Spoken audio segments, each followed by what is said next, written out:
President Barack Obama came into office asking Americans to believe, to have hope, change was coming. Yes, we can! But first, there was the financial crisis to deal with. We will recover, and the United States of America will emerge stronger than before. A big promise answered with a big check from the federal government. He passed a stimulus package at a cost of $787 billion. Over the next 2 years, this plan will save or create 3.5 million jobs. In truth, a whole host of macroeconomists agree that the stimulus created about 2 million jobs. Somewhere, some say 1.5 million, some say 2.5 million.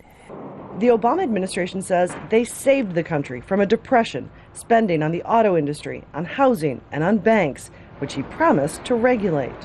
Financial reform was passed in principle, but the vast majority of the rules are not yet in place.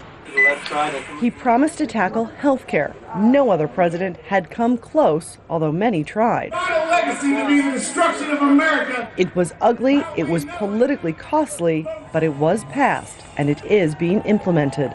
He also promised to heal the environment. We will double this nation's supply of renewable energy in the next 3 years.